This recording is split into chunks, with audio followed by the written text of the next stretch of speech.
What is up? Welcome to WireTapped, Club Fantasy's weekly waiver show. And folks, we have hit week 5. As if all of the injuries that we have been dealing with weren't enough, as if those injuries did not get worse in week 4, we now have bye weeks to worry about. The NFL just wants us to suffer. Fantasy football is supposed to be fun. It is far from it. But the long and short of it is your roster has holes in it right now, and we are here to help you fill them. Let's get into it.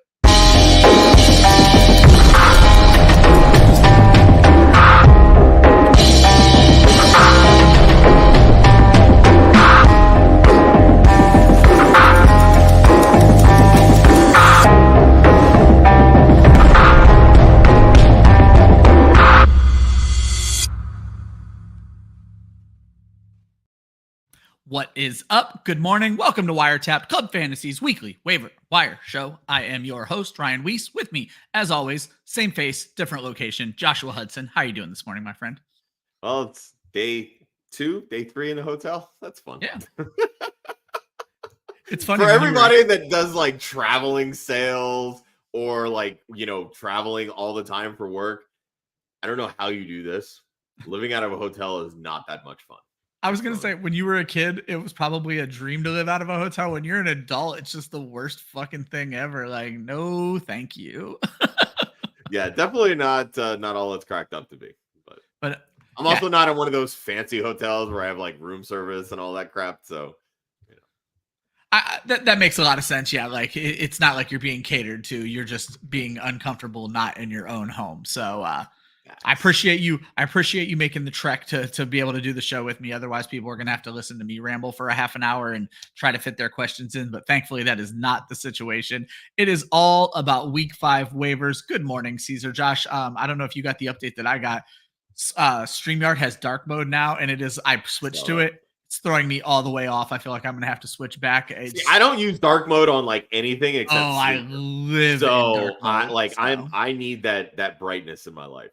So. Yeah, I didn't on anything else, but I'm going to try to make it this whole show. I am not a fan right now. Josh, before we get started, let everybody know about the great partnership with Trophy Smack.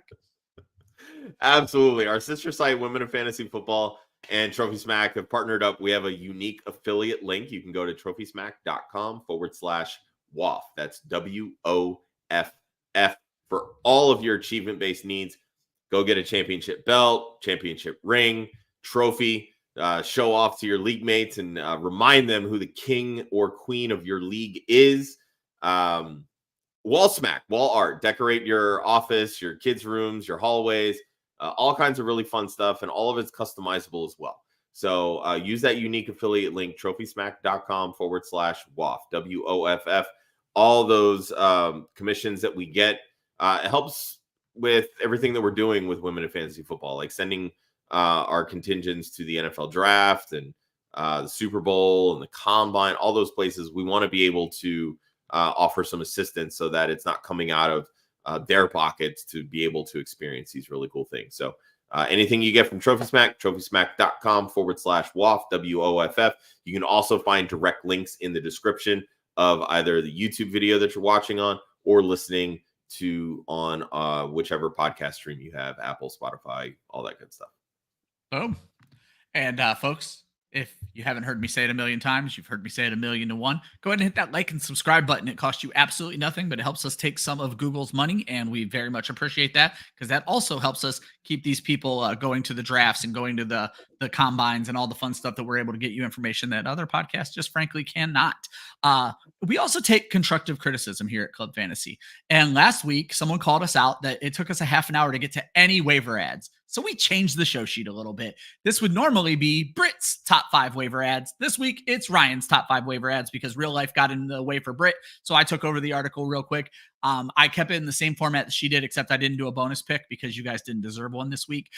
So we are going to go Sam Darnold. Darnold is available. This is why Britt over Ryan, okay? Exactly.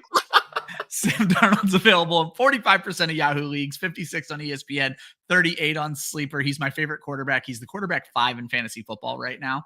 Kareem Hunt, thumbnail of the show, probably the lead guy in my article, available in 64% of Yahoo leagues, 78 on ESPN, 63% on Sleeper. It is worth noting that the Chiefs have a week 5 bye. And, Clyde Edwards-Helaire might be into the mix here soon. However, what we saw from Hunt, I think, warrants his addition. Justice Hill is a guy I've been beating the drum for, available in 86% of Yahoo leagues, 90% on ESPN, 72% on Sleeper. Wan'Dale Robinson, if you watched the show yesterday, I'm in love, and especially in PPR leagues. 74% of Yahoo leagues, 72% of ESPN, and available in 55% on Sleeper. And then I went with Xavier Legette as my second wide receiver. There's some other guys we can debate, and we're going to talk about them later in the show. Legette is available in 86% of Yahoo leagues, 75 on ESPN, and 62% on Sleeper. So just quick reminder, my top 5 waiver ads for the week are Sam Darnold, Kareem Hunt, Justice Hill, Wan'Dale Robinson, and Xavier Legette. Josh, we're going to talk about Kareem Hunt. And the fact of the matter for me was the volume. And you do bring up an interesting point of Clyde Edwards-Helaire coming back. It's funny that you're the one bringing that up and not me the one bringing that up. But I think I saw what I wanted to see out of Kareem Hunt. And I saw a chemistry that, it's obviously been gone for 5 seasons at this point, but he knows the offense and it seems like they're ready to trust him already. Definitely ready to trust him. The reason I'm not fully buying in on Kareem Hunt, couple of notes that I put in, obviously CEH coming back there. And again, we don't know 100% if CEH is coming back, right? That's true. This is it's a mental health leave. A lot of, when it comes to the mentals, things can change in a heartbeat. So just because he's on track to come off of the, PUP list or whatever list that he's currently on, there's a chance, the mentals could regress and he's a non-factor in week 6, or quite frankly, a non-factor all season, right? But the other aspect of that, and this is why I was such a big proponent for, go get Carson Steele, right? He's the guy that they kept on this team. They were down 10-0 in this game. The fumble that he had, young player fumbling, you brought up, they trust Kareem Hunt, and I get that aspect of it. They were giving Carson Steele the opportunity, and I still think that there's opportunity for him. But when it comes to being down 10-0, having a crucial fumble in the game, it's a little less likely that you're going to get that trust back in that particular game. But that doesn't mean that trust can't be re-earned in week 7, week 6, 8, 9, 10, whatever it may be, right? The way that Kareem Hunt came into this game and basically dominated everything else, to me, that spells more doom for Samaje Perine than anything. And you talked about that when we had this debate 2 weeks ago when the addition was going to happen, was you weren't even sure if they were going to bring in Hunt because Hunt and Perine do the same thing. And so I get exactly where you're going with from there, that they do have both of them. Why wouldn't it be Hunt at this point? And that means less for Perine. Yeah, because to me, Kareem Hunt is better as an overall running back than Samaje Perine. And then Hunt still does a lot of the things well that Perine does. Pass blocking, receiving yards, all that stuff out of the backfield. Kareem Hunt knows how to do. Plus, he can carry a full load the way that we haven't truly seen Perine do, or at least do it more effectively. I still think there's plenty of time for Carson Steele. He's a young back. He's going to get his footing. He's going to learn the things that he needs to learn. So I'm not ready to bail on him quite yet. To me, he's just more of that roster stash. Especially that may come when up you later, look at, and this is why I'm bringing it up. It's called foreshadowing.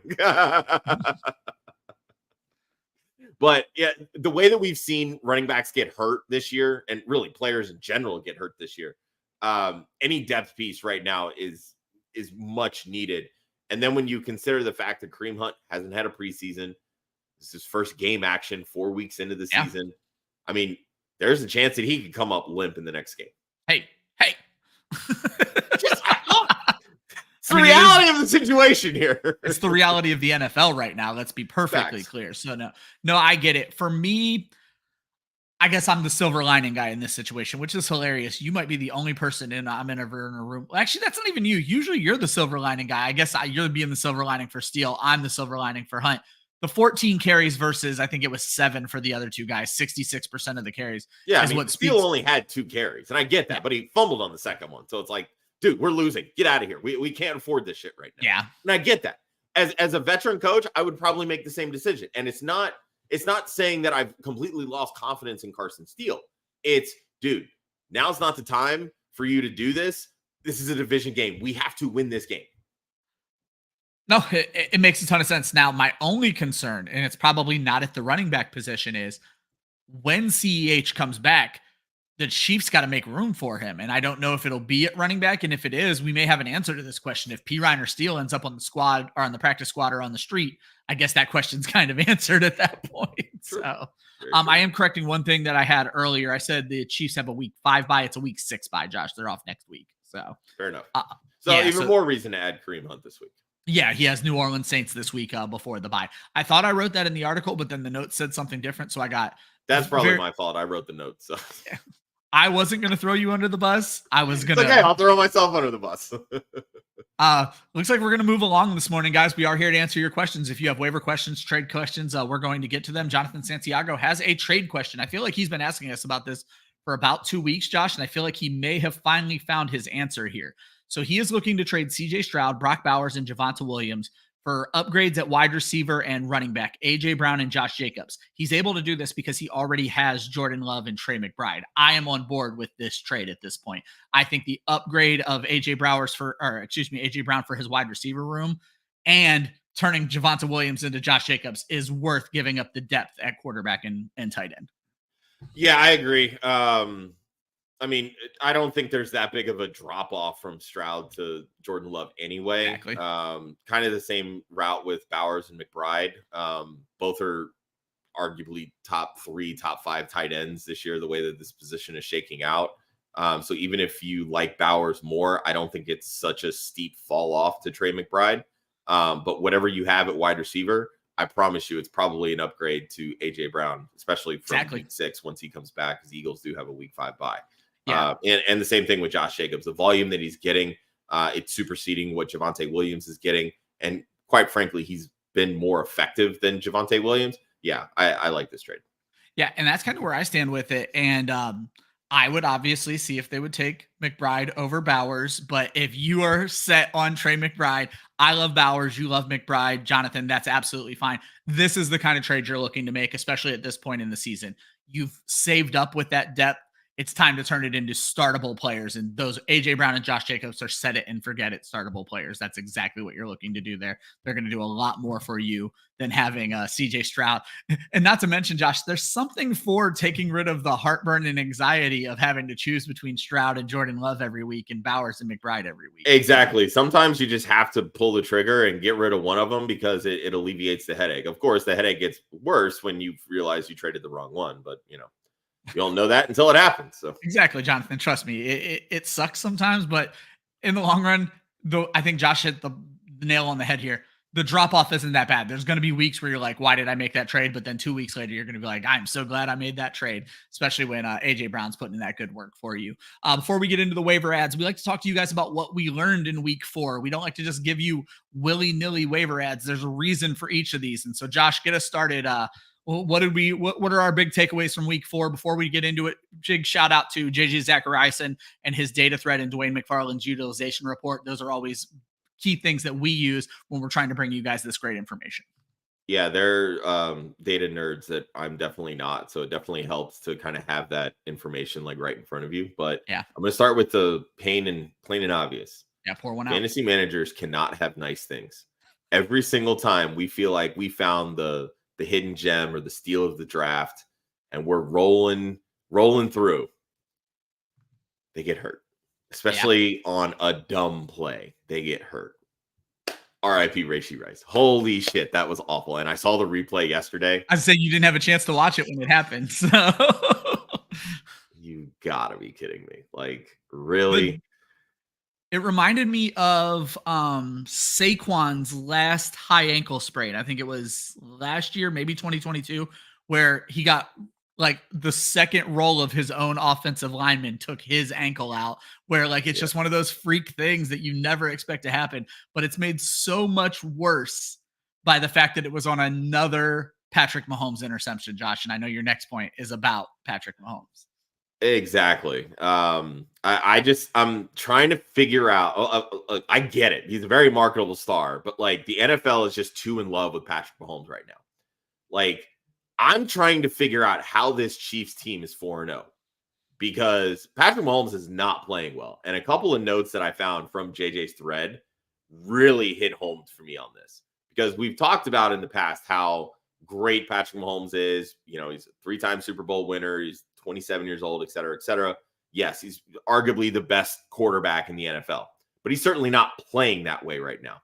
And all offseason, we talked about he was going to take more downfield shots because the weapons that he had with, you know, drafting Xavier Worthy, getting Hollywood Brown, it's going to take a lot of pressure off of Travis Kelce, et cetera, et cetera. Well, Brown comes in, has a hip injury, hasn't played all season, likely isn't going to play all season. We just saw Rashee Rice get hurt, and he was facing a suspension opportunity, which never came through. And I wonder if that's going to leaders in the NFL as well. I do want to throw out, though, I wonder if that's going to get Brown maybe to come back if they're able to get him back at the end. So could very well be. But the one thing, to be fair, we don't even know what we don't know about Rashee Rice right now, because they're being and that's also true. But it seems to me that if they're doing all of these extended tests, it's probably because they're trying to figure out, is it just the ACL? Yep. Is the PCL intact? The LCL, the MCL, all those different, CLs that are so important to the construction of the knee. But for all those downfield shots we thought Mahomes would be taking, he is dead last in the NFL in air yards per attempt. Dead last. And we've talked about how bad Caleb Williams has been this year. Patrick Mahomes has a worse completion rate over expected than Caleb Williams. So I want to reiterate, how are the Kansas City Chiefs 4-0 right now? I don't get it. But, oh, by the way, we all know it's because of all these blown calls late in games where they're not getting the penalties that they probably should be getting. You're looking at it from an NFL standpoint. Taking it back to a fantasy standpoint, I traded Patrick Mahomes in a keeper league last week because I've been calling him Patrick Mid-Holmes for 2 years now, and he continues. In the scoring I have up right now, he's the QB 15 in fantasy right now. The appeal is not there. He's clearly not a droppable asset. But at this point, when we've had these people who picked up Justin Fields off of waivers and picked up Jared Goff or Sam Darnold this week, you're playing those guys over. You have to play those guys over Patrick Mahomes, Josh.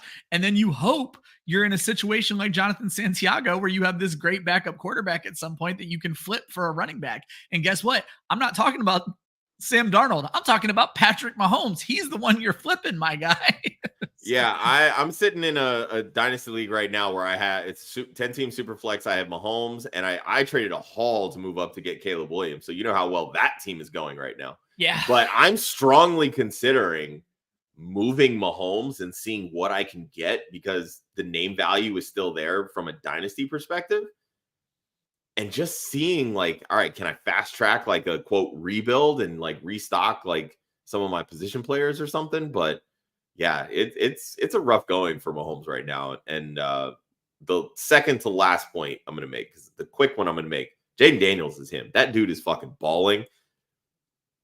We have not seen these rookie numbers from quarterbacks since Cam Newton and RG3. And that RG3 was the easiest comp for Jaden Daniels, and not even just because they were both drafted by the Washington franchise. Yeah. Absolutely amazing what he's doing. I'm going to throw out my own toot my own horn in Dynasty. The greatest trade up I've ever made in Dynasty is in the OG Club Fantasy Dynasty League, the one you asked me in. I had Herbert. I saw the writing on the wall. I traded up for Jaden Daniels in a 1 QB league, and thank God I'm undefeated in that league. By the way, Joe Zolo, you're going to hear this again tomorrow night. Was that a big enough ass whooping for you? Did I do enough to be in first place and keep your ass in last place? I think I doubled you up in points this week, you fucker.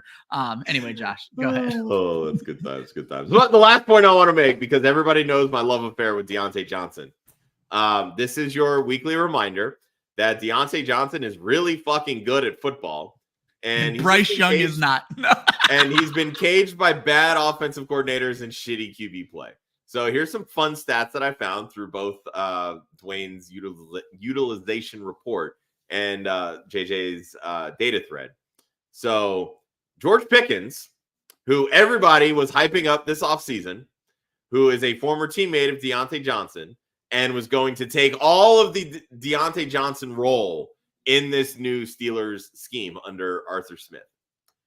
George Pickens has the most receiving yards by a wide receiver who has yet to score a touchdown. Remember when Deontay Johnson went a whole season without scoring a touchdown and everybody said how bad he was? Yeah. Where's the hate for George Pickens? Huh? Just want to throw that out there.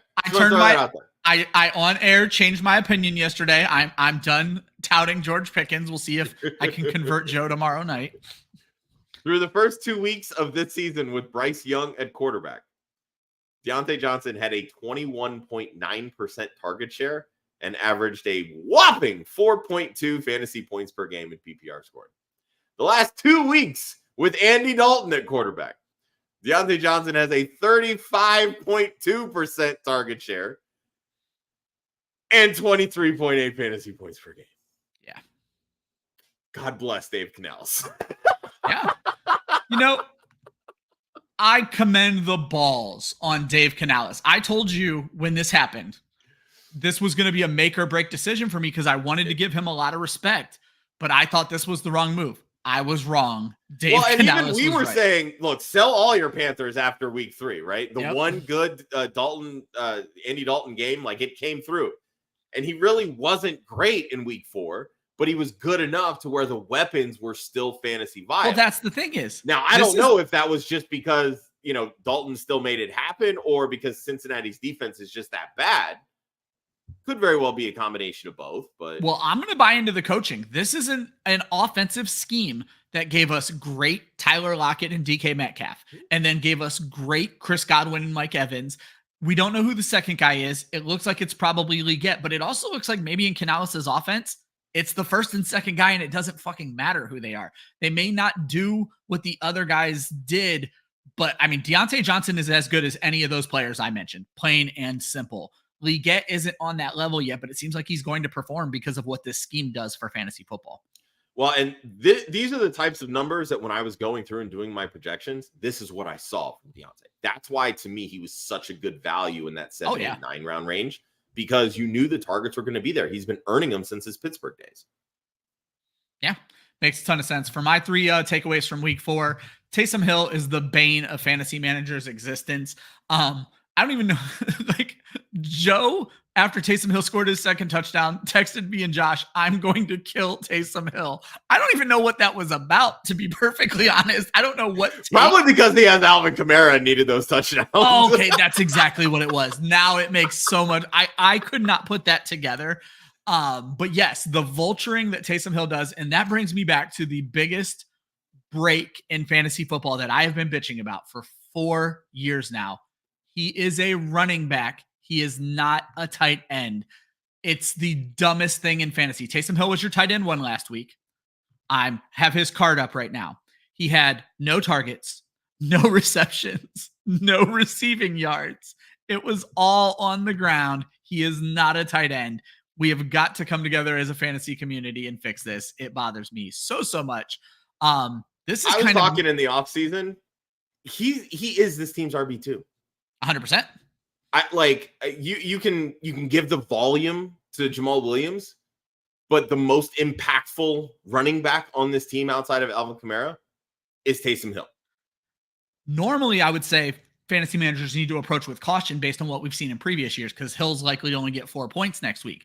But guess what? In the current landscape of fantasy tight ends, every tight end is likely to only get 4 points next week. At this point, Taysom Hill is a set it, forget it player if he is healthy. He did leave that game with an abdominal injury. So would you rather have Taysom Hill or Kyle Pitts? Taysom Hill. I moved Hill up my rankings ahead of Kyle Pitts this morning, Josh. So, yes. We'll get to Kyle Pitts a little later because I found a really fun stat on him. Oh, boy. This is me eating a terrible take. This is where looking at 3 weeks of stats gets you in trouble. I told people not to start Seattle running backs against the Detroit Lions because they had not allowed a touchdown this entire season to running backs. Kenneth Walker went ahead and fixed that stat real quick. 12 carries for 80 yards and 3 touchdowns, not to mention it's a big game last night, and you're not always going to be like this, but 5 targets, 4 catches, and 36 yards. This is exactly the kind of game we want to see from Kenneth Walker. And more importantly, Zach Charbonnet did fucking nothing. I think he caught like 2 balls in the game. This was a Kenneth Walker game. They gave him the ball. Obviously, one of his touchdowns was DK Metcalf falling at the half-yard line. So that didn't quite work out well for some DK Metcalf managers. But this is me eating a bad take, but then coming back to one of my favorite takes. Kenneth Walker is a good fucking running back, and I love watching this kid play football. this is what I wanted to see from the Seattle offense. When I was going through and doing my projections, Ryan Grubb, how he was spreading everything around, like, let's do it. Like, this is going to be so good for fantasy managers. That's why I was all in on DK this year. That's why I was all in on JSN, and more importantly, all in on Kenneth Walker. When Kenneth Walker has been healthy, he has dominated the running back shares, both targets and rushing attempts. I was not expecting 3 touchdowns. Like the couple leagues that I have Kenneth Walker in, I was more than happy to sit him simply because coming off of the injury, you know, he was still a little limited in practice for at least the start of the week. So I wanted to kind of play it cautiously, kind of kicking myself, but I ultimately ended up getting the win in those leagues. So it wasn't the end of the world, but. And now you're in great shape for the future. Well, yeah. And now it's just like, well, shit, now he's easily a set it, forget it after this. You kidding me? Like, you know, if he can beat Detroit for 3 freaking touchdowns, he could beat anybody at this point. Yep. We see the trade questions, guys. I have one last point to make, and then we're going to get to that. Joe Flacco is always the answer, Josh. We joked about this all preseason, and it came to true so fucking quickly. We said that you could not trust a single Colts wide receiver until Joe Flacco comes in the game. This man comes into the game, and all of a sudden, Michael Pittman and Josh Downs have the best game of their fucking lives. Maybe not their lives, but certainly of their season. And it's just Joe Flacco does not miss when he goes to these new teams, and you love to see it. And then you kind of hate to hear that Anthony Richardson is going to get the reins back immediately. So, well, I mean, he keeps turning the ball over. It keeps getting hurt. Like, this is why, as an organization, you go out and get a reliable guy like Joe Flacco so that you can, you know, withstand a bump in the road from an Anthony Richardson injury. But yeah, it's definitely frustrating if you roster any Indianapolis Colts wide receivers. Maybe you should have just listened to us and not draft any in the beginning. Yeah. There was one player that mattered on that team, and now he has a high ankle sprain. Josh, we got a quarterback question for Sunday Night Football. These folks taking on each other, Justin Fields or Dak Prescott?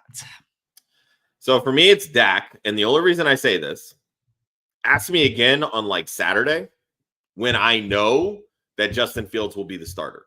Yeah. That's kind of where I'm at, because it was easy to say, look, there's no reason to bench Justin Fields because the Steelers are winning. Steelers got their first loss. And while Fields played well, it wasn't good enough to win.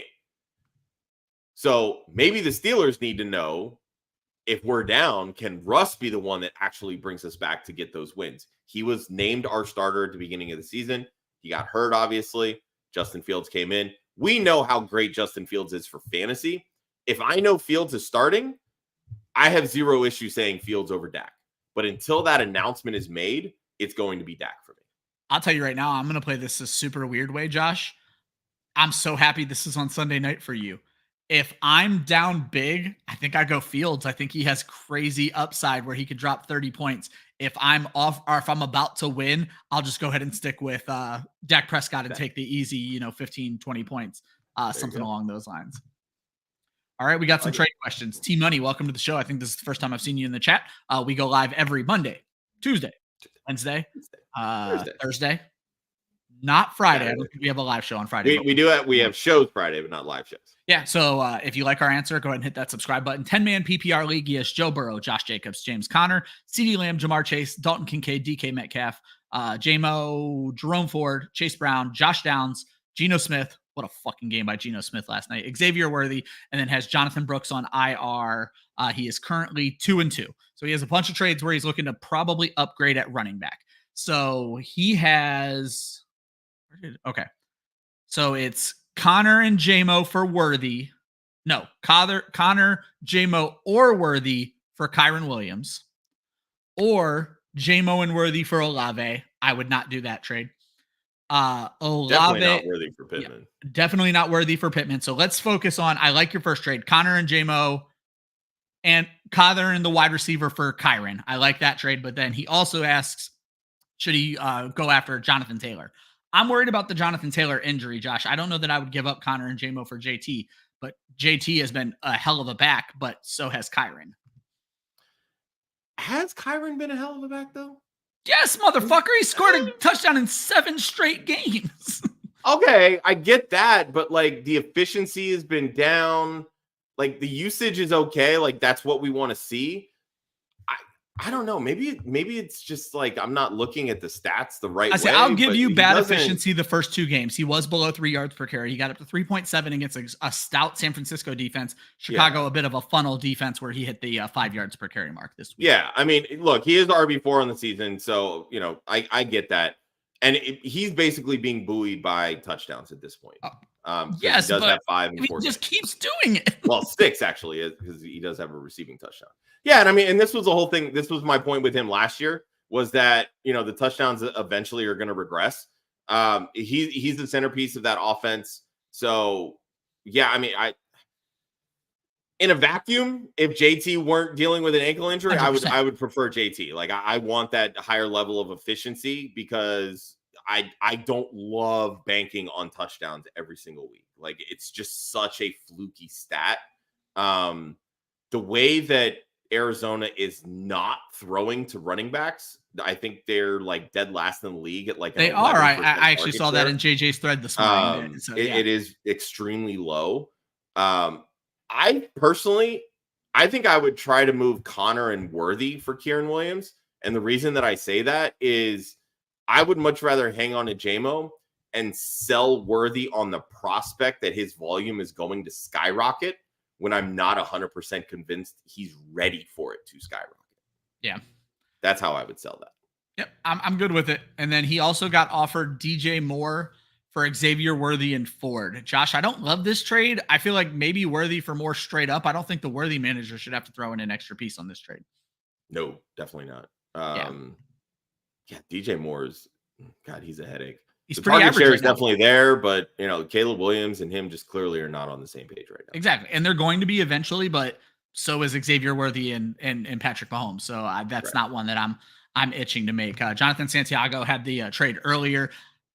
Says this league's pretty terrible about trades, but should he try Bowers and Worthy to the needy now Rice manager for Connor or Cook? While I love Cook, I kind of like the trade he was getting earlier, Josh, better with Josh Jacobs, and I forget who it was, but it was a good player, wide receiver. Oh, AJ Brown. Yeah. Never mind. I definitely prefer the other trade. Yeah. Prefer the other trade, 100%. Yeah. As I just casually forget AJ Brown is a person. HD, welcome to the show. Hit that subscribe button. Eagles fan could never. Yeah, exactly. He has 2 trade offers. Which option should they accept? Pitts is their current tight end, by the way. So you have no tight end. Good to know. He has to give up Jahmyr Gibbs, Mondre, and Keenan Allen to get Connor, Drake London, Zach Moss, and David Njoku. Or option 2 is give up Gibbs, Mondre, Keenan Allen, and Waddle. Get James Conner, DJ Moore, Zach Moss, and Bowers. So the main difference. Here's the thing. The option is never giving up Jahmyr Gibbs. Plain and simple. What Jahmyr Gibbs gives you over James Conner, who is the running back you're getting in both these trades, what Jahmyr Gibbs gives you makes up for your shitty tight end, plain and simple. We're going to talk in about 2 seconds whether or not we think Pitts is a droppable asset. There are tight ends out there. Taysom Hill might be out there. Tyler Conklin might be out there. We're going to get to the tight end waivers later on in the show. But the long and short of it is Jahmyr Gibbs hides so many deficiencies for you that you're not getting back in this trade. It's not worth it. Any trade you can pull off that doesn't include Jahmyr Gibbs, like if you can, it's not going to happen. But if you can kick Gibbs and James Conner out of either of these trades, then the trade is a good trade, in my opinion, Josh. Yeah, I agree.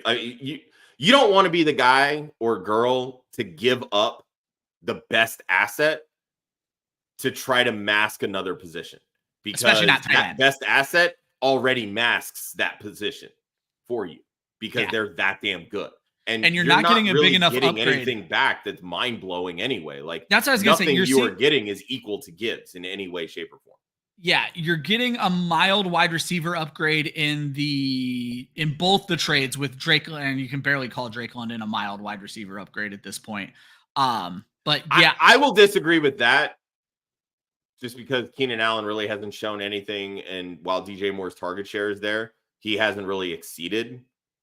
That's fair. In my opinion, but Drake London is trending. Like Drake London's not a spike. Like I'm all about getting Drake London, but I'm not giving up Jahmyr Gibbs to get Drake London. All right.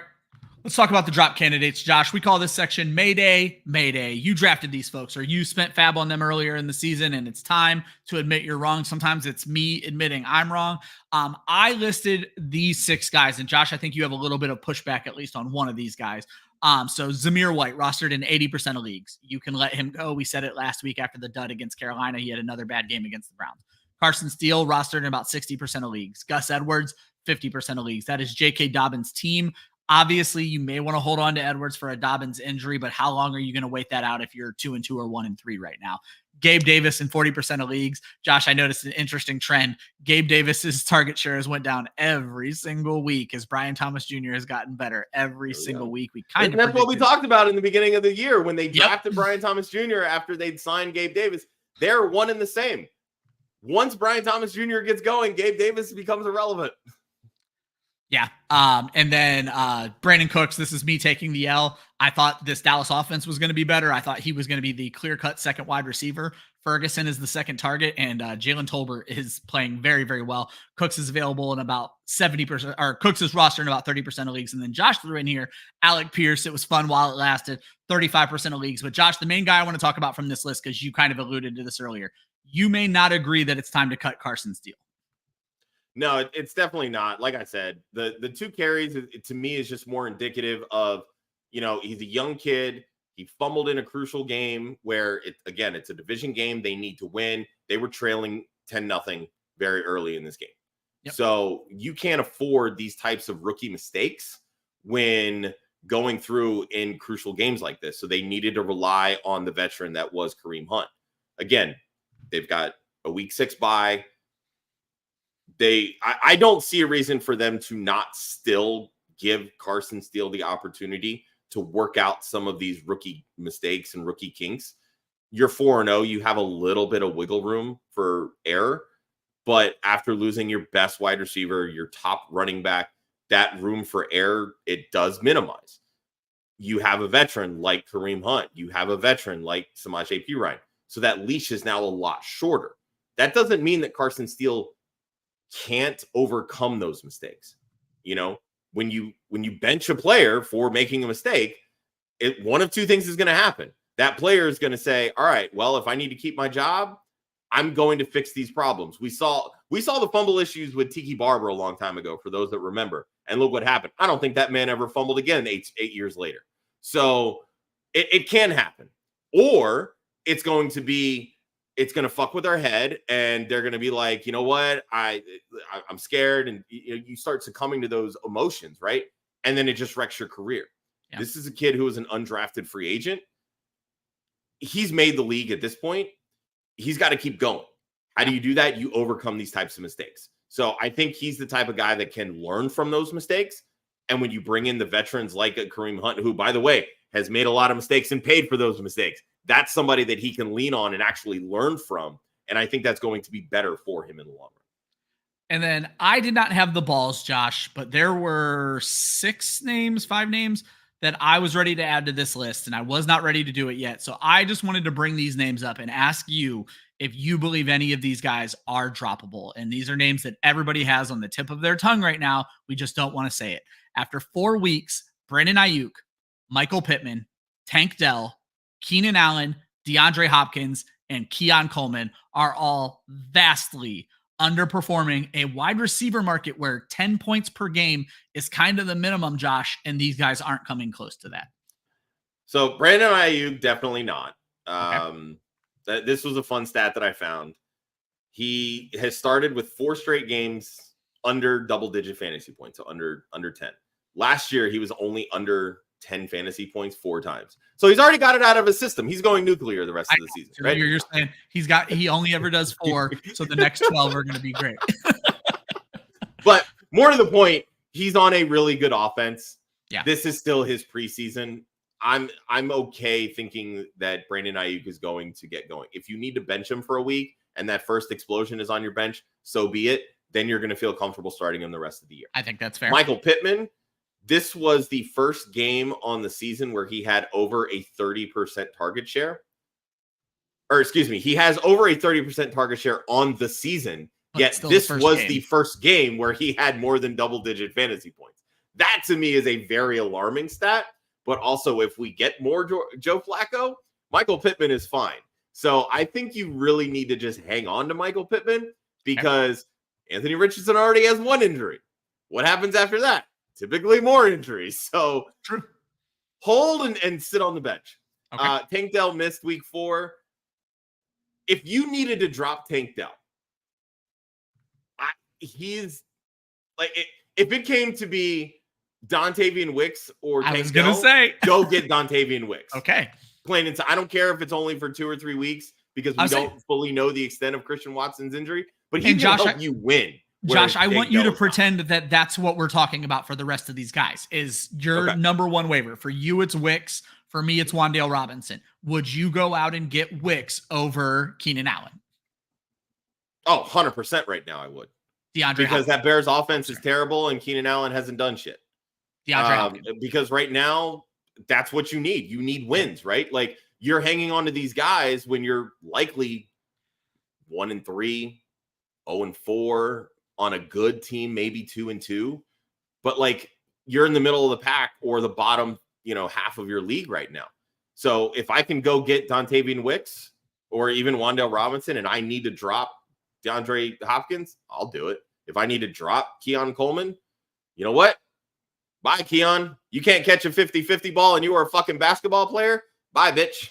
Like, what do you want from me? Like, I'm not going to sit here and hang on to, a 80 target season when you can't even catch touchdowns or 50-yard passes that you should be coming down with. Love it. At tight end, same situation, Josh. So I don't know who you would look at as the top tight end ad this week. I think the answer is going to be no for all of these because of the nature of tight end. But people are going to be asking this week, are Mark Andrews, Evan Ingram, Dalton Schultz, or Kyle Pitts droppable? Here's my fun Pitts stat. And thank you, JJ Zacharyson, for this one. Kyle Pitts has more than 3 receptions in only 2 of his last 15 games. Good Lord. We have been hanging on to the fact that he was the 4th overall pick for 4 fucking years. Yeah. Because he ain't producing shit at all. I'm fine hanging on to him in Dynasty. I'm perfectly fine with it. This offense is not using him at all. At all. If you needed to drop, the only 2 guys on this list that I would feel okay dropping are Dalton Schultz and Kyle Pitts. Okay. Dalton Schultz for the simple fact that he is at best the 3rd option on this team. And this was the biggest reason why I was out on Dalton Schultz, because you have Nico Collins, who's going nuclear this season. He's likely going to finish as a top 5 wide receiver. You have Stephon Diggs, who's been a career target earner coming in his first season in this offense, and they're going to throw the football a ton. He's going to see over a 20% target share. You have Tank Dell, who is a really good wide receiver that is probably going to see 85 to 95 targets on the season. At that point, what is left for Dalton Schultz, right? He was never going to be a crucial part in this offense. Was he going to have spike weeks? Sure. He was a guy that I was fine drafting in best ball, but in managed leagues, I wanted nothing to do with Dalton Schultz. But he's the name. He's the guy that had good seasons in Dallas. He was the guy that was, solid in Houston last year. He was the guy that got a 3-year extension this year. So you're buying into that aspect. But then forgetting about Stephon Diggs or feeling that Stephon Diggs was washed because he's a 30-year-old wide receiver. I'm not dropping Andrews. There's an argument to be made for Ingram because he wasn't good in week 1 either. And so I want to see more. So that's, I guess, why I'm not dropping him, but I'm not starting Ingram until I see good Ingram, sort of like what you said with Brandon Ayuk. Let's get to these questions. Josh Elijah Cole, welcome to the show. Hit that subscribe button. He has the Devin Achane stack with Tyreek Hill. Should he sit Tyreek Hill until Tua is back? Tyreek Hill, decent target share last night, 23 yards. They are not letting Tyler Huntley push this ball. I mean, Hill was one of my fades last week on NPI. I was very much out on Tyreek Hill simply because without Tua, this offense just can't move. It's just too intricate. There's very few QBs in this league that can probably operate it pretty efficiently. Yep. And I think it's pretty safe to say that the backups and or guys off the street aren't going to be those quarterbacks. I understand he played 17 games last year. Are we ready to kind of judge the Dolphins as an organization for not going out and getting a Joe Flacco, Jameis Winston type backup? Like, you have this Ferrari of an offense, and then the second you lose the keys, you leave it in the garage. Like, it seems like a really bad decision to not have a real backup on this team. I agree that it's a bad decision. I would argue that someone like Jameis is not somebody that's going to be able to come in and run this offense because you need pinpoint accuracy, and that's never been Jameis. Okay, that's fair. And to a degree, it's never really been Joe Flacco's game either. I guess what I'm looking at it is you also could use a rocket of an arm and Tyreek Hill and things kind of work out. And that's fair, but I also think that you ultimately have to readjust the entire offense to fit somebody like a Jameis or that's something that Joe has always talked about, that this offense is timing and placement based. Correct. And those aren't it's straight not risk it for the biscuit, which is what Jameis thrives in. So okay, that's fair. So maybe there just isn't the right backup to have come in and run this offense. So they said, fuck it, we ball, I guess. To further answer your question, Elijah, if I have Tyreek Hill, I am sitting him until Tua, because but here's also the other thing too. You run the risk. They're going to they use them a lot. They had I think 3 or 4 rush attempts for Tyreek last night as well. Like they're actively trying to get him involved. 100%. And Ryan, you and I discussed this yesterday. He's so explosive that all it takes is one play. So like even saying, I'm going to sit him for. I'll even throw out Wan'Dale Robinson. Okay. That one play can take over Wan'Dale Robinson's entire 50 yards, right? Yep. Like that one play can top that. So you do run that risk of that one play making your week, but you're also giving up that floor, that 10-point floor or something that someone like a Wan'Dale Robinson can get you, or give me some other options. Well, I was going to say, you're looking at him as the wide receiver 3 in the offense. So you're going up against guys like Amari Cooper, Deontay Johnson, though Deontay Johnson's probably taking himself out of the wide receiver 3 conversation right now. Why am I blanking on names right now? I got it up here now. Khalil Shakir, Drake London, who you're liking, Terry McLaurin, DJ Moore, Jackson Smith, and Jigba. Those are the guys you're comparing him to right now. Yeah, and I would feel fine starting those guys over Tyreek Hill at this point. Yeah, I was gonna say every one of those names. I was gonna say you have to view him as a wide receiver 3. So when you get into, I would say the guys who are ranked sub 30, your this is gonna sound fucking ridiculous, but your Jerry Jeudy's, your George Pickens, your Lad McConkey's, these are where you're smash starting Tyreek Hill. But when you look at the guys ranked ahead of Tyreek Hill right now, Josh, you hit it on the head. Terry McLaurin, Devonta Smith, Drake London. Wan'Dale Robinson and Khalil Shakir are questionable. I would probably start Tyreek Hill over those two. Chris Olave, Rashid Shaheed, you're probably starting those guys over Tyreek Hill right now. Yep, 100%. And then his secondary question, you're probably not going to like our answer there, Elijah. He traded Deontay Johnson for Garrett Wilson. What do we think? This is a very pro Deontay Johnson show, and we have actually been down on Garrett Wilson so far in this Jets offense. For name recognition, you made a good trade. For fantasy football, I think you probably made the wrong move here, Josh. So from JJ's data thread, Sunday was the first time since week 15 of last year that Garrett Wilson has had a sub 20% target share in a game. Okay. So that sounds like a bad thing, but I think it's a good thing because Sunday was an ugly fucking game. And it was a game. It was an ugly game. And I talked about on Wednesday, like Garrett Wilson was one of my fades. He was going to get Patrick Surtain, and that's exactly what happened. There's still upside for Garrett Wilson. I'm not going to deny that. He's extremely talented. But you know what? So is Deontay Johnson. And one of these guys is producing. Yep. So if you were looking at this as a buy low opportunity for Garrett Wilson, I would have tried to get something else and actually sell higher on Deontay. Like maybe get that, extra running back or a rotational tight end, right? Yeah. Like something that, you can be like, look, man, Deontay's balling right now. He's getting the target share and producing. What's your guy doing? Yeah. Like, you got to spin the trade sometimes, right? Like if they're coming at you for this, I wouldn't have offered this trade, but I'm also like the biggest Deontay Johnson truther. I say you're a big Deontay guy, and we're not big Garrett Wilson guys. So yeah, and it's not that we're not big Garrett Wilson guys. Like we recognize that he has talent, but the way that this Jets offense is operating, it's not operating the way that it's accentuating Garrett Wilson's talent. Is the best way to describe that. I'm going to throw Caesar up. Yes, they are killing a lot of people. Mondre might be on that Mayday list in a week or two if he doesn't get it. 100%. If he doesn't get his shit together. Millie, I see your other comment. It fits better in my wide receiver section. I'm going to get to you there. Fletcher, I see your comment. We're going to take questions after each section of our waivers here. So Josh, it is time for Morse code. This is how you're going to get the leg up on your league. These are the players you're looking for. And I'm going to throw a quick reminder out of the 4 teams that are on bye this week: the Philadelphia Eagles, the Los Angeles Chargers, the Tennessee Titans, and the Detroit Lions. The reason you need to know those 4 teams are: 1, you probably don't want to spend a lot of fab or waiver priority on those players. 2nd, you want to watch when desperate teams have to cut Dallas Goedert or J.K. Dobbins. Unlikely to happen, but you'd be surprised some crazy shit you'll see. Josh, let's talk quarterbacks. Obviously, this is never a very big list.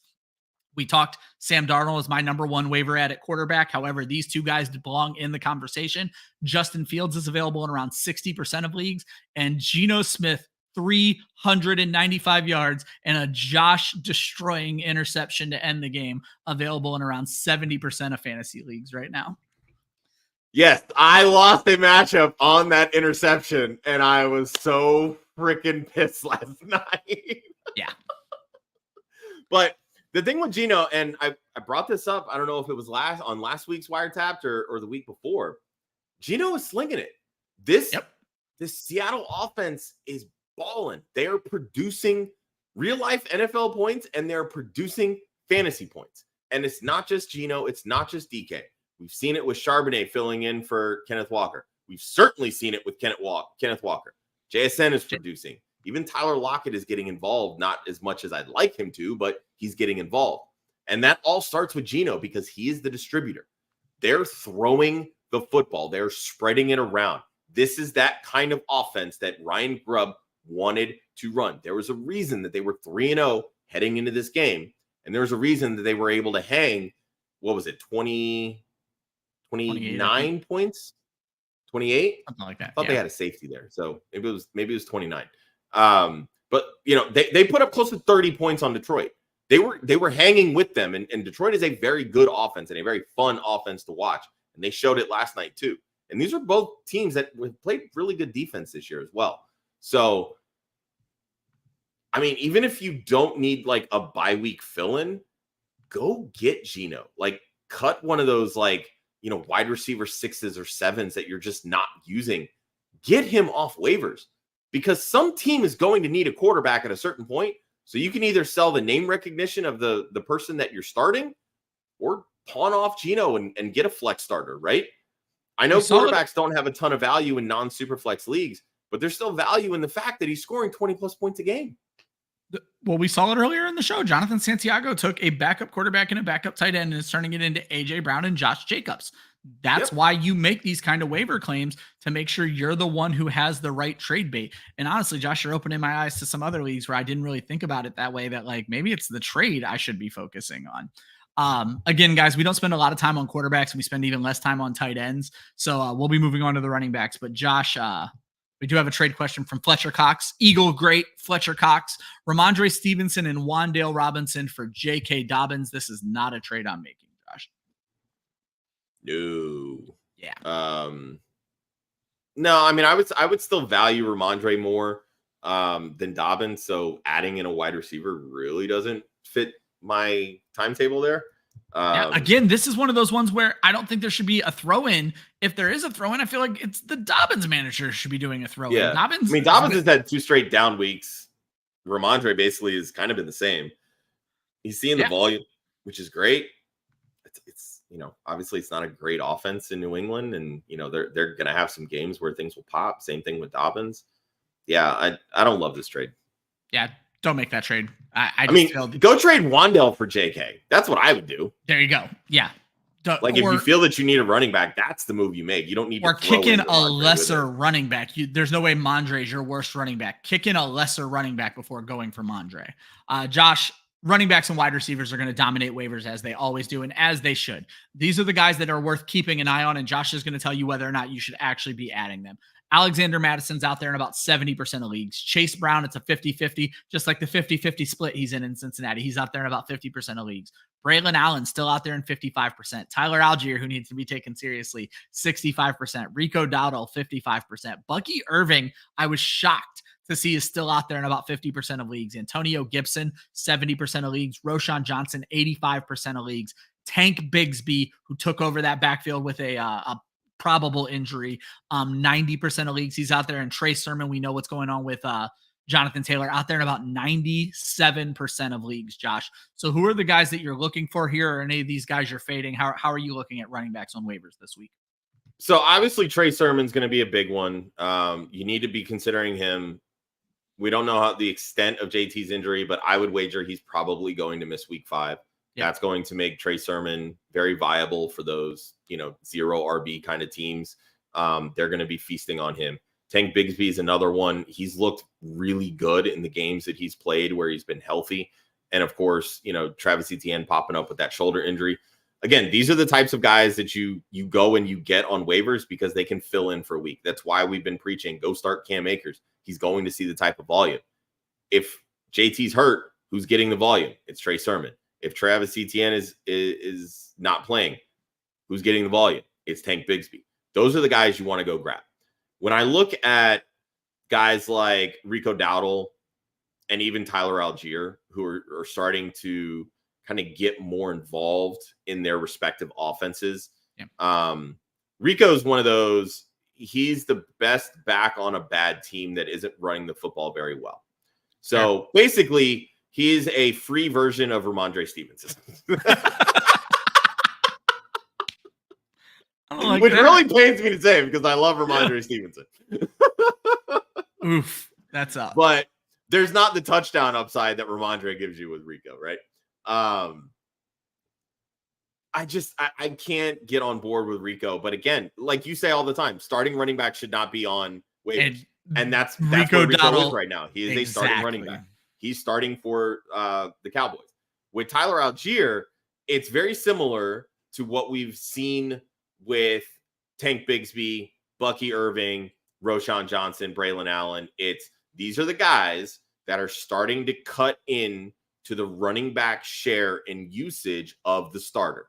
All offseason talk was, we're going to use Bijan like we used Christian McCaffrey, how Todd Gurley used to be used, how Kyron Williams was used last year, all this stuff. And you know what? It started great. And then Bijan just kind of wasn't being very effective. And that's, I don't know. I don't want to believe that it's Bijan's fault. The offense around him just isn't clicking right now. And the offensive line, for as highly paid as it is, isn't working the way that it should be working. But Tyler Algier is producing. And it's hardly surprising because he had 1,000 yards his rookie season. He's a very talented running back. This team is starting to realize it. They're going to give him touches the same way that the Jets are giving Braylon Allen touches in spite of Breece Hall. So these are guys that we need to be considering. Like I was saying with Geno Smith, if there's that wide receiver 6-7 on the back end of your team that you're just never going to start and probably can't even throw in as an extra piece in a trade, go get one of these running backs. Because God forbid, if anything were to happen to these starters, these guys are RB2s just like that. Just like that. And the last point that I want to make, because I touched on this yesterday with Chase Brown, I said that Zach Moss was the guy that I preferred. You start looking at the numbers, Chase Brown is balling. He currently leads the NFL in success rate among running backs with a minimum of 20 carries. So if you're unfamiliar with what success rate is, basically means that if you're gaining roughly 40% of a carry on a first down, right? So like 4 or more yards, right? And then whatever second down is, you're gaining about 60% of like the line of scrimmage, right? So if it's 2nd and 6 and you're getting 4 yards, that's 60%, right? Yeah, 3.5. And then up to 100% success rate on 3rd and 4th down. So he currently leads the NFL in this category. He is absolutely electric with the football in his hands. He is only going to get more usage as this season goes on. So I think there's a buy opportunity for some people that maybe don't know the advanced metric side of things or don't believe in those advanced metric side of things. It's one thing when people say, dude, this guy scored 2 touchdowns. You can't get him that cheap off me. Like, maybe he's going to be more of a buy high candidate than anything. Or wait a week. He's unlikely to score 2 touchdowns every week. So yeah. There you go. And that's the other side of it too, right? Maybe he does. Maybe he's, only gets 30 yards next week because the carries just aren't there because the team still believes in Zach Moss. And that's fine. Now you go buy him low, but keep Chase Brown on your radar. But as we're talking waivers, he's available in 50% of leagues. He shouldn't be available in 50% of leagues. Correct. So go get him if he's available. That should be your number one priority right there. Yeah, that's a guy you want to go out there and take a look at. Josh, Elijah Cole has a roster. Patrick Mahomes, Devon Achane, James Cook, Tyreek Hill, George Pickens, Brock Bowers, Zach Moss. On the bench, he has BTJ, Cortland Sutton, Garrett Wilson, Devonta Smith, Jordan Addison. Knowing that Garrett Wilson was a trade to go to your bench, I'm not as mad as the Deontay Johnson trade. He is 2-2 so far. I look at this team, Josh, and this is going to be the funniest thing I have to say in fantasy football this season. Patrick Mahomes is the problem. That's why you're 2-2. Not even kidding. Shit. So more than likely, one of the guys we talked about today, Josh, Justin Fields, Geno Smith, Sam Darnold, are out on waivers for this guy. Who would you cut from his bench to bring on a quarterback? To me, it almost has to be Cortland Sutton, but then is there a trade opportunity for Cortland Sutton versus just all out dropping him? Yeah, I think you could probably move. Honestly, I wouldn't mind. I get crazy with it. I would try Sutton and Tyreek for one of these like big name wide receivers just to see if you can get somebody to come off of something. Or then I would try Sutton and like Jordan Addison after this week to see if you can upgrade at wide receiver too. You're looking for a 2-for-1 to create that roster spot for a quarterback, or you want to attack a team that has quarterbacks that doesn't have wide receivers and just see what kind of trade you can pull off. Yeah, I mean, if I could trade, I kind of want to pull up the QB rankings because like I'm really thinking like if I could package like George Pickens with Patrick Mahomes. And you're saying just move Mahomes right now too. That's a great idea. Shit, yeah. Like if I could do that, and maybe I could get a Jaden Daniels, a Lamar Jackson. Hell, maybe I could get a Josh Allen. Or if you wanted to go a little lower, go get Dak Prescott. Right, the guy's throwing more passes than anybody. We're missing the opportunity here. You go to the guy who's about to deal with Jalen Hurts' bye week right now. You offer Mahomes and Pickens or Mahomes and Sutton for Hurts, and then you use that roster spot to get your week 5 fill-in, and now you're done with bye weeks as well. There you go. Yeah, I think that's a great option there. I mean, Jalen is QB9. Like, he hasn't lit it on fire, but he's still being more upside than Mahomes. Yeah, 100% he has more upside than Mahomes right now. Absolutely. Yeah, and plus then you have your Jalen Hurts and Devonta Smith stack because, like, once week 6 starts, now you've got the Eagles backfield going there. You've got James Cook. Bowers, your starting tight end. Garrett Wilson eventually will get going. Zach Moss is a viable option there. You could look to parlay Addison's big week into a better piece. Hell, I mean, you could probably package Addison and Garrett Wilson to get an upgrade at wide receiver as well. So yeah, I think there's a lot of moves here that you can make. But as you said, Ryan, I think Mahomes is really your biggest problem outside of the inconsistencies with Tyreek and the Dolphins offense. But like, you can cover wide receiver inconsistencies. Correct. He has the right bench to cover wide receiver. Yeah, I agree. And then Javi Machado got offered Travis Etienne, AJ Brown, and Pitts for Nico and Bowers. You could not take this trade, my friend. Fuck no, you can't take this trade. Those are no, you're giving up basically the best tight end and arguably the best wide receiver in football right now. Yeah. There's too many questions around Etienne and Pitt. Well, Pitts is worthless. Let's be very clear here. Pitts is droppable.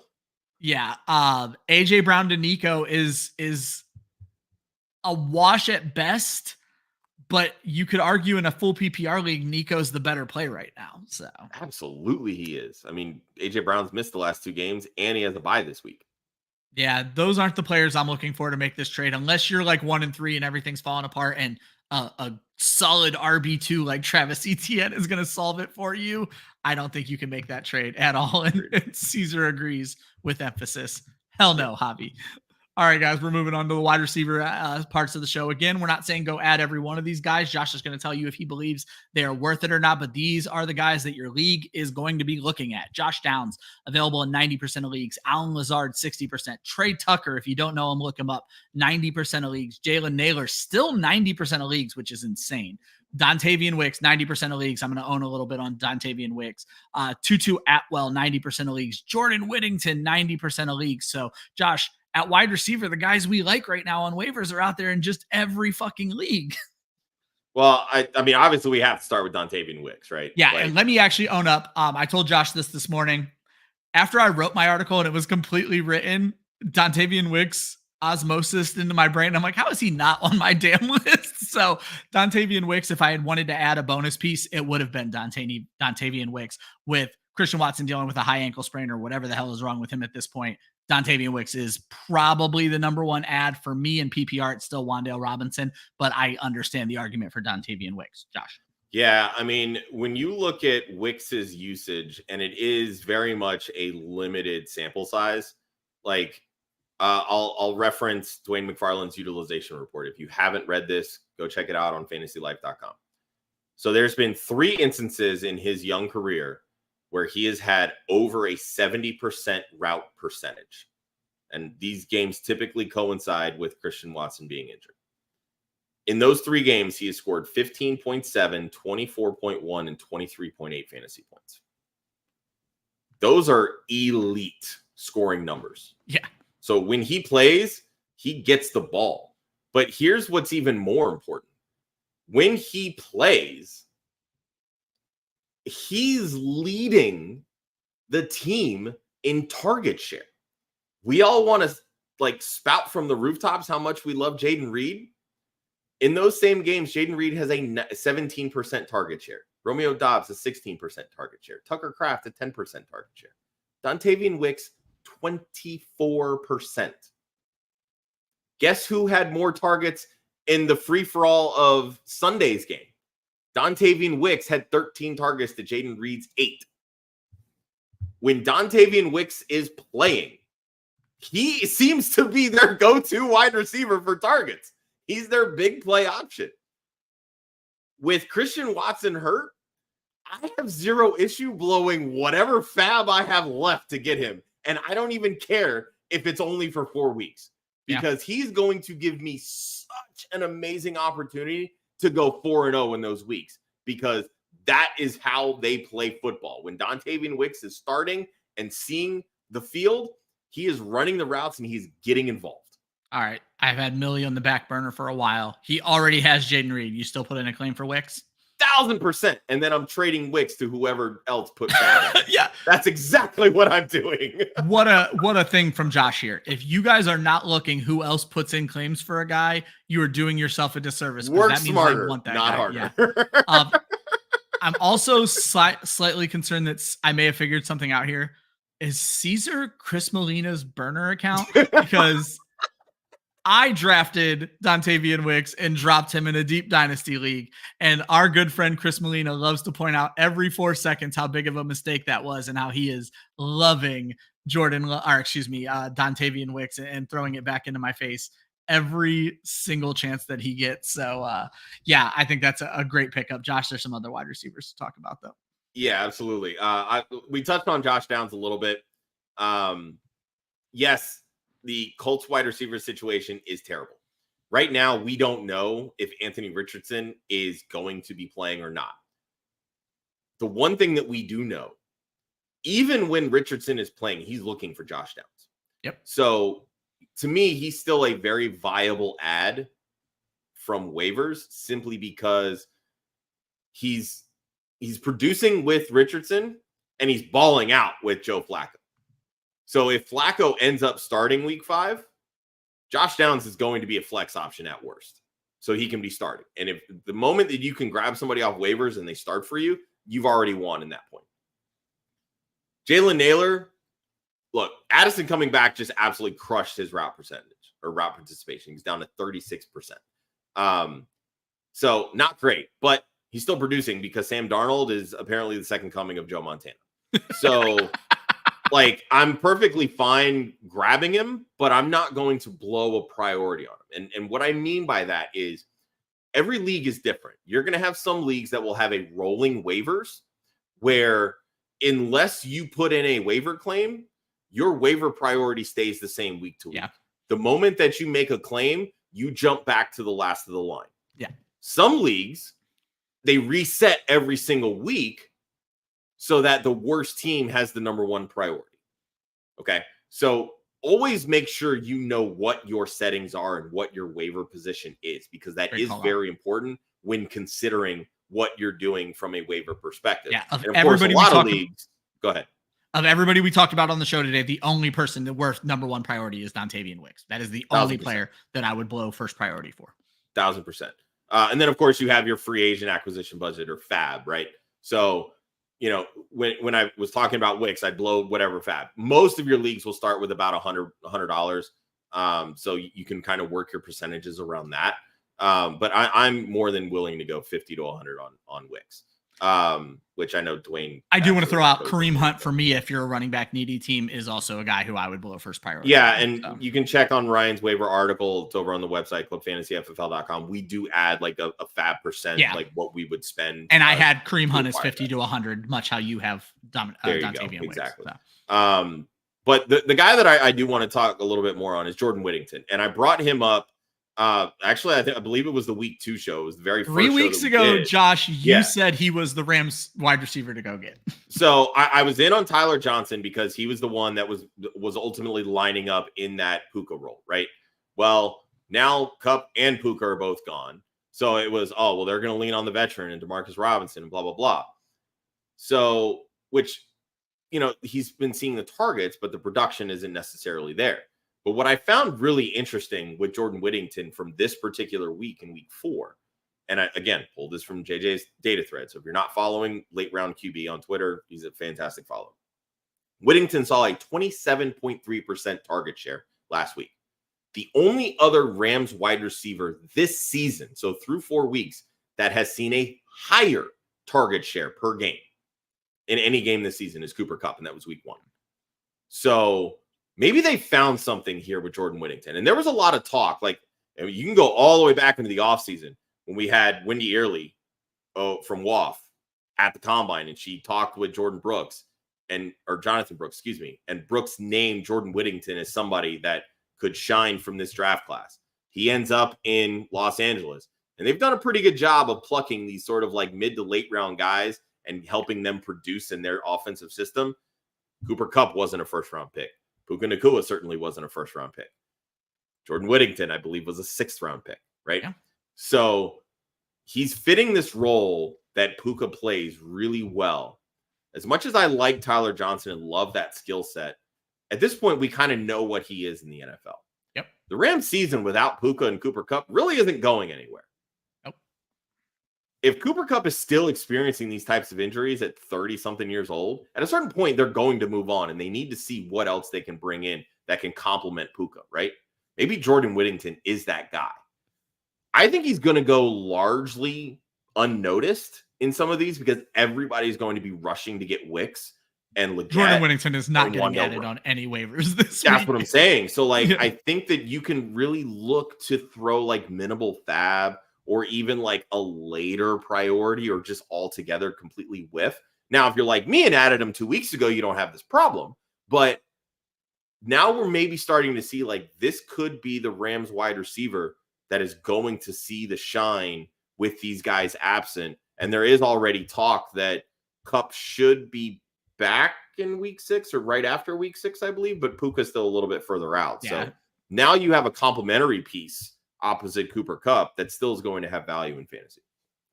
I agree. Like I said, I think Whittington's a guy that don't blow waiver priority, but that's a guy who after waivers run, you should go take a look for if you're in wide receiver need. We're about to get to the Craig Lennox section of questions. Craig dropped some good ones for us. After 2 bad weeks of injury, is it a good idea to drop Rice to get Chris Olave? I don't know why Chris Olave is out there in the league. yes. I don't think Rashee Rice is going to play again this season, Josh. Hey, fun fact. Chris Olave doesn't even lead his own team in target share this year. I guess that's why, hey, sometimes people get desperate. Yes, go get Chris Olave. Do not worry about what is happening with Rashee. Now, I assume this is not like a dynasty or a keeper league.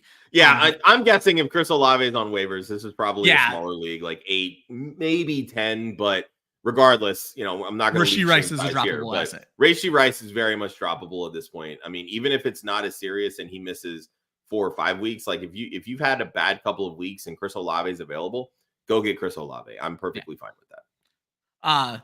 Should we be worried about Carr, thinking about picking up Mayfield? Josh, I think there's legitimate worries about David Carr. When I have been readjusting my model, we already worried about David Carr. Yeah. Well, exactly. But I want to throw this out there. When I adjust my model for volume, which the 4-week mark is a great time to adjust your model for volume because you kind of got an idea of what it's looking like. Derek Carr is one of the lowest volume quarterbacks. He is overperforming what he is doing right now. Baker Mayfield is not. Make this move as quickly as possible. Yeah, 100%. Baker had one bad week. He's kept slinging it. Like he's got the weapons around him. He's got the offense that believes in him. He's got his confidence. And when Baker has confidence, he is a baller straight up. Yep. I'm going to stick with Craig here. I had to translate this one a little bit for Craig, but I think what he's asking is, after A.J. Brown is back, should we be less worried about Jalen Hurts? I mean, I'm not really that worried about Jalen Hurts from a fantasy perspective. He's still producing. He's not producing like the top 2-3 option that we thought he would be. But again, like he hasn't had A.J. Brown for 2 weeks. He didn't have Brown or Smith last week, right? So it's always difficult. It's always difficult for any quarterback, even a good quarterback, to produce the high-end ceiling numbers that you want when their top weapons are out. Like that's just the simple fact of life. Now, if you want to argue, from a real life perspective, we can have that conversation all day, but that's not what this. Yeah, you just got to kill those turnovers a little bit. Exactly, right? So. But most of your leagues, now again, I'm not going to speak for every league. Every league is different. In most of my leagues, we penalize -2 points for interception. A lot of leagues only do 1. And then it's not that big. That's not a backbreaker in a lot of leagues. So it doesn't bother me that much. But again, he had 17 turnovers last year, or 17 interceptions last year, and was the QB2. Yeah. Like at the end of the day, they're not ultimately killing him because he's producing so many touchdowns. Yeah, makes a lot of sense. Javi wants to know what we would suggest for him to do at running back. His starting running backs are Moss and Eckler. Obviously, he's in trouble. He's pretty stacked at wide receiver, though. CeeDee Lamb, Nico Collins, Chris Godwin, Jawan Jennings, and Debo on his bench. What move would we recommend to get a running back, Josh? And I was kind of like scouring. You're going to have to move 1 or 2 wide receivers to get a running back. And I'm looking at the guys who I think you can maybe turn Jawan Jennings into. Josh, would you be willing to move Debo Samuel? Because Debo Samuel might be able to net you Brian Robinson, so then he has the whole Washington backfield locked down. Debo Samuel might be able to get you James Cook if you're willing to throw something else in. Dude, why are you trying to trade Debo? I'd be trying to trade Jawan Jennings for Brian Robinson, bro. Do you think they would do that? So I agree. I think you won't know until you make the offer. I think to get better at running back, what we talked about yesterday. Jawan Jennings outperformed everybody when everybody was healthy. You had Brandon Ayuk, you had Debo Samuel, you had George Kittle, and he put up more yards than all of them. Use that to your advantage. Use that to your selling point to get off of Jawan Jennings now. Let me throw this at you. You can't. It is what it is, and that's fine. But you will not know that until you try. So, Josh, he has, would you be willing to go out and get a struggling back who's seeing volume like Ramondre Stevenson for Jawan Jennings? To me, that's selling low on Jennings. Okay. Like, I would shoot my shot with Brian Robinson. I'm fine with Robinson and Eckler because to me, they operate very much independently. But at the same token, you also then have, Robinson's handcuff basically and Eckler who can then, be the lead back. So I'm fine making that move. And I believe that they don't even have a week buy or a buy until week 14. So you're pretty well set at running back there. Eckler should be back this week after missing last week with the concussion symptoms. But that's kind of who I would look to move. I mean, your biggest problem is you have a lot of injuries right now. I mean, you could take, package Debo and Mahomes to get an upgraded quarterback, like we were talking about earlier, right? Try to move Jennings for a running back. Try to get, I mean, you can't really move Pacheco. Rice or Zamir White's dead on arrival. Yeah, like I'm fine keeping Debo as my 4. Like I want to try to move like Jennings. I want to try to get off of him, sell him high. Basically, get the best running back you can get for Juwan Jennings is the answer to that question. And that's the thing too, is like if you get that upgraded quarterback, like if you can package Mahomes and Jennings or Mahomes and Debo to get that quarterback improvement, you don't necessarily need that upgraded running back.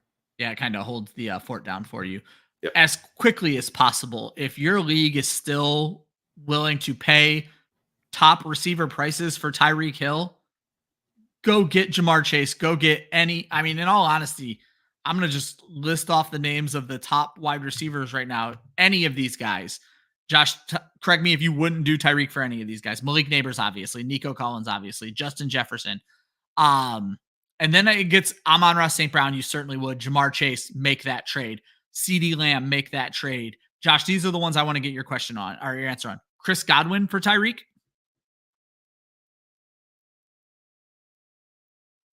I wouldn't hate that. And you could probably get something else back there. Josh, see, and that's where I think that you can use the name value of Tyreek to get a piece with Godwin. 100%. Yeah. Josh, you're bigger on him than most in the industry, honestly. DK Metcalf for Tyreek? Oh my God, yes. Give me DK all day.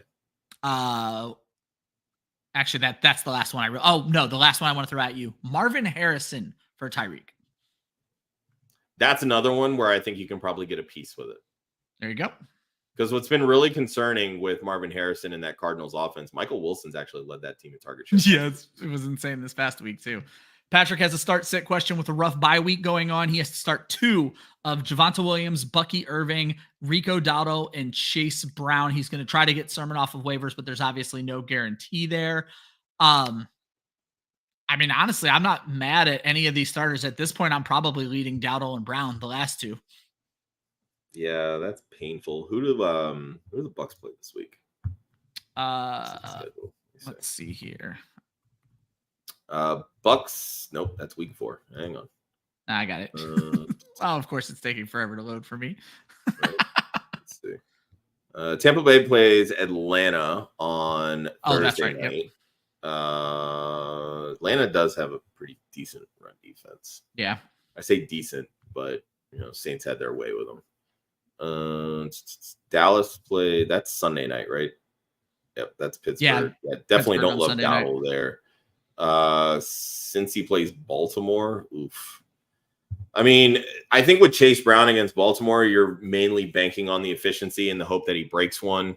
Good point. And Bucky's kind of the same way.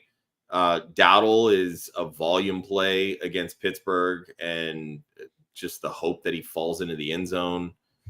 Man, dude, you're not kidding. This is ugly. Denver has the Raiders, but you just haven't seen Javonte Williams do as much as you'd like to see him. But he is commanding a large target share right now. So yeah, well, and that's what Sean Payton does so well, is throw to the running backs. So yeah, this being full PPR, maybe it is Javonte over those tougher matchups. Yeah, I think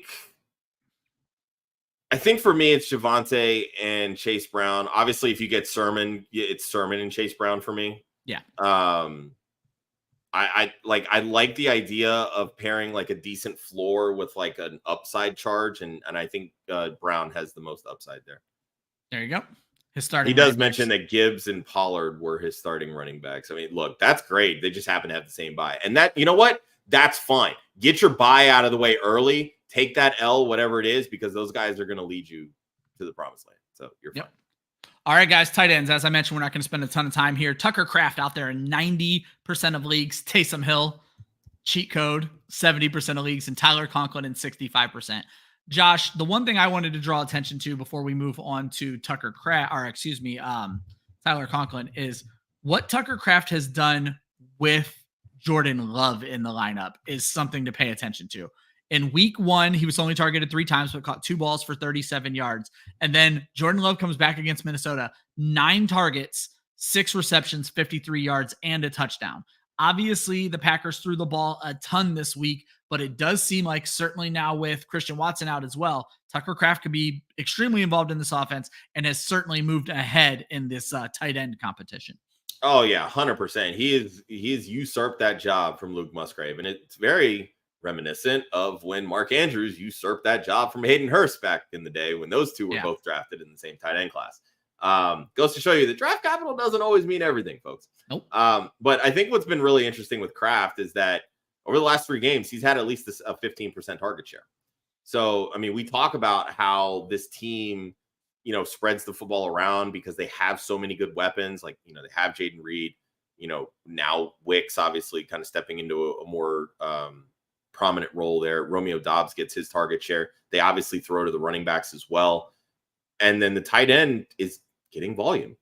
Obviously, it feels like a mirage because they threw the football so much. I think they threw the ball almost 50 times or more than 50 times.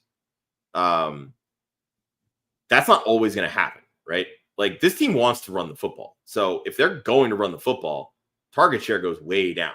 Yeah, and Millie brings up that Romeo Doubs is likely to step in and take some of that target share as well. So exactly. So again, little bit worrisome there, but with the state of the tight end position, I think anybody with a 10% target share is gold. Anybody with a chance at 9 targets has to be considered. So I mean, that's basically what we're dealing with here. I mean, Mark Andrews can't catch a cold, let alone the lone target he sees. So, I'm fine with Kraft. I'm definitely fine with Conklin.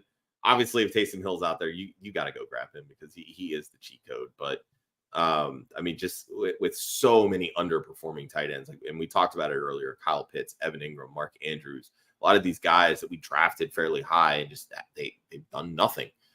You've got to chase points. And how do you chase points? You chase points by chasing the targets, because the targets ultimately lean into receptions, which hopefully turn into touchdowns. There you go. Guys, when I look at the defenses, I only focus on the upcoming week. We are only caring about who these guys play in week 5. These are the order I would prioritize them, but I would also tell you, do not blow priority. Do not blow more than $1 a fab. If you can get them, great, but don't force it. The Bears taking on the Carolina Panthers, that actually just got mentioned in the chat. That is probably my number 1 off of waivers right now. The Raiders in Denver. Raiders are playing well. Denver's playing well. They're actually on the list as well, the Denver defense.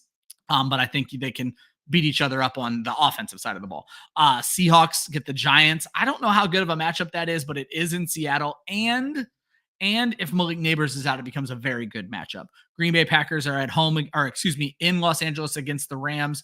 Colts have the Jaguars. They've obviously been a train wreck. As I mentioned, the Broncos get the Raiders. Patriots get Miami. You have to bet against Miami, even with as bad as the Patriots have been. And it's a similar situation with Cleveland. That Cleveland offensive line is routinely letting them down.